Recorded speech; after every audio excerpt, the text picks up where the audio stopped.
Mini budget पेश होते ही ऐवान गद्दारों और गो नियाजी गो के नारों से गूंज उठा। अपोजिशन का शदीद एहतजाज, शोर शराबा और नारेबाजी। अरकान ने शौकत तरीन को उनकी नशिस्त पर घेर लिया। नवीद कमर और खेलदास कोहिस्तानी ने शर्म करो हया करो के नारे लगाए। शीरी मजारी भी मुखालिफिन को जवाब देने में पीछे न रहीं। पीपल्स पार्टी की शगुफ्ता जमानी ने पीटीआई की गजाला सैफी को थप्पड़ जड़ दिया। शगुफ्ता जमानी ने लड़ाई की और गालियां दी। गजाला सैफी का इल्जाम, हाथ में बैनर्स भी नहीं हुए थे हमारी तरफ, बिल्कुल शौकत तरीन के साथ। तो मैंने उनसे बैनर लिया, ना फाड़ा ना किया, एंड उन्होंने हाथापाई शुरू कर दी। IMF जीत गया, अवाम हार गए। हुकूमत ने 343 अरब की टैक्स छूट वापस ले ली। दरामदी दूध, खाने पीने की चीजें और बेकरी आइटम महंगे होंगे। मोबाइल फोन पर 17% इजाफी टैक्स लगेगा। साइकिलें, गाड़ियां और मशीनरी भी महंगी हो जाएंगी। कंप्यूटर्स, आयोडाइज्ड नमक, सुर्ख मिर्च पर टैक्स लगेगा। शादी हॉल्स, केटरिंग और पंडाल की खिदमात पर 5% टैक्स। जीरो रेटेड आइटम्स पर भी टैक्स छूट खत्म। कॉमन मैन के ऊपर 2 अरब रुपए के जो टैक्सेस की एग्जेम्पशन निकाल रहे हैं, सिर्फ 200 खोदा पहाड़ निकला चूहा। मतलब 3, पहले तो 700 अरब रुपए की बात हो रही थी, उसको निकाल के 343 बिलियन हुआ। उसमें से कॉमन मैन पर 2 अरब रुपए। इससे अगर महंगाई बढ़ जाएगी इस 2 अरब से, तो फिर मेरा ख्याल में तो हम बात सही नहीं कर रहे ना। अमेरिका जिसकी इन्फ्लेशन 1% थी, 1.25% थी, आज 6.8 है, तो वो बाइडेन भी फेल हो गया। उसके बाद वो जो जॉनसन है अपना यूके वाला, जर्मनी में भी यही हो रहा है। वो फेल हो गया तो मैं भी फेल हो गया। वज़ीर ख़जाना शौकत तरीन कहते हैं महंगाई बढ़ने का वावेला मचाया हुआ है। आम आदमी पर सिर्फ 2 अरब के टैक्स लगने से कोई महंगाई नहीं होगी। इजाफी टैक्स से सिर्फ 4 चीजें महंगी होंगी। मैं नाकाम हुआ तो क्या बाइडेन और बोरिस जॉनसन भी नाकाम हो गए? अपोजिशन की, पाकिस्तान के अवाम की ज़बान बंदी करके आप जो है पाकिस्तान की माशी खुदमुख्तारी बेच रहे हैं। आप जो है स्टेट बैंक का कंट्रोल जो है वो IMF को दे रहे हैं। खुदा के लिए पाकिस्तान की अवाम पे रहम करें, पाकिस्तान को ना बेचें। आपने स्टेट बैंक को जिस तरह गिरवी रखा है या बेच दिया है IMF के पास कर्जों के लिए, खुदा के लिए ये क्या, ये ईस्ट इंडिया कंपनी की हुकूमत आ गई है, क्या आ गया ये यहाँ पे? आज शर्मनाक दिन है। 71 के बाद मुआशी सरेंडर कर दिया। ख्वाजा आसिफ की असेंबली में घन घरज, बोले खुदा के लिए अवाम पर रहम करें, पाकिस्तान को ना बेचें। जो मुल्क मुआशी तौर पर गुलाम हो जाता है वो कॉलोनी बन जाता है। क्या ये ईस्ट इंडिया कंपनी की हुकूमत आ गई है? हुकूमत ने पाकिस्तान की मुआशी खुद मुख्तारी बेच दी। जिनके वजीर दिफा और पता नहीं कौन कौन से वजीर, कोई माली के अकामे पे, कोई धोबी के अकामे पे, कोई नाई के अकामे पे बाहर नौकरियां करते थे, वो हमें दर्ज दे रहे कौमी सलामती का। इन्होंने अवाम को क्या मोबिलाइज करना है? यहाँ पर बैठे हुए सिर्फ 3 मेंबर खड़े हुए इनको वोट डालने के लिए। ये अपने बंदों को कुर्सी से नहीं खड़ा कर सकते, इन्होंने हुकूमत क्या गिरानी है?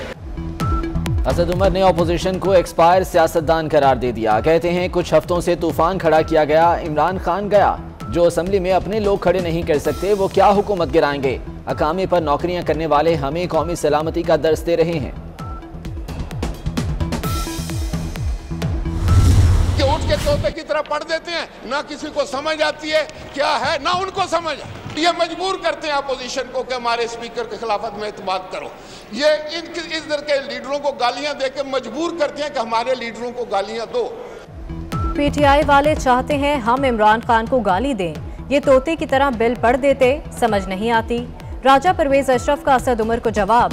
मौलाना असद महमूद ने कहा मुल्क में गैर आईनी इकदाम किए जा रहे हैं। नविश्ता दीवार लिखा जा चुका है, अपने अंजाम को पढ़ लें।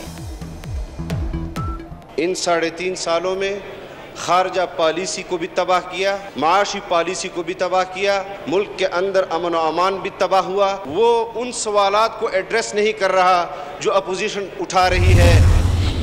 साल से हुकूमत के इत्तेहादी हैं, मगर हमसे मशवरे बहुत सी चीज़ों में नहीं लिए, जिससे इस पे भी नहीं लिए गए जो हमारे तहफ़्फ़ुज़ात है। खालिद मकबूल भाई ने पहले भी इस बात को कहा है।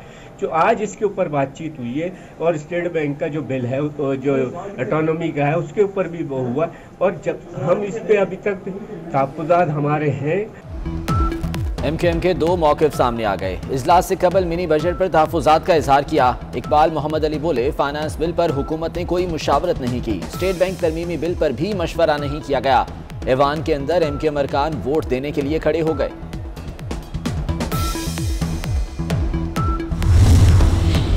क्या स्टेट बैंक स्याह सफेद का मालिक बन गया?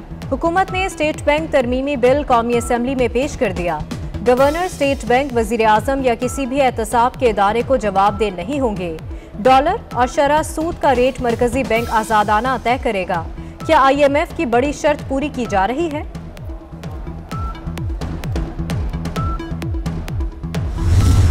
मिनी बजट कबूल नहीं। पहले ही महंगाई बहुत है, नए टैक्स लग गए तो खाएंगे कहां से? अवाम हुकूमत पर बरस पड़े। ताजरों ने भी मिनी बजट मुस्तरद कर दिया। ऑल पाकिस्तान अंजुमन ताजरान के सेक्रेटरी जनरल नईम मीर कहते हैं, क्या कौमी असम्बली का काम अवाम पर टैक्स लगाना रह गया? इमरान खान हुकूमत नहीं चला पा रहे तो छोड़ क्यों नहीं देते?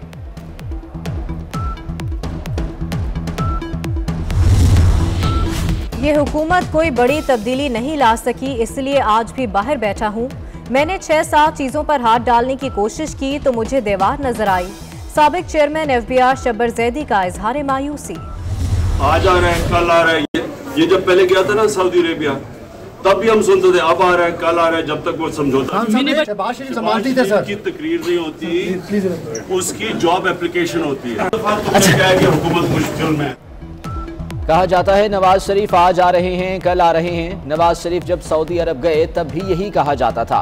हर 3 महीने बाद कहा जाता है हुकूमत मुश्किल में है। हुकूमत को कोई मुश्किल नहीं। शहबाज शरीफ की तकरीर नहीं, जॉब एप्लीकेशन होती है। वज़ीर आज़म की सहाफ़ियों से गुफ्तगू।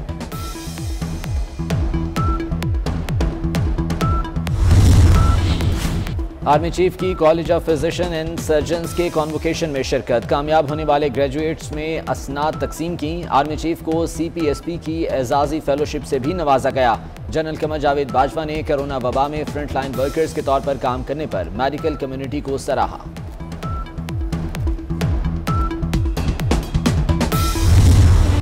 दुनिया भर में कोरोना की सूरत हाल इंतहाई संगीन। अमरीका में एक दिन में 4,88,000 नए केसेस। फ्रांस में यौमिया केसेस का 2,08,000 केसेस का नया रिकॉर्ड। बरतानिया में 1,83,000 केसेस सामने आ गए। मुंबई में दफा 144 नाफिज। नई दिल्ली में स्कूल, शादी हॉल्स, जिम, सिनेमा घर, होटल बंद। नए साल के प्रोग्राम कैंसिल। दुनिया में कोरोना केसेस का सुनामी आने वाला है। आलमी इदारा सेहत का इंतबाह।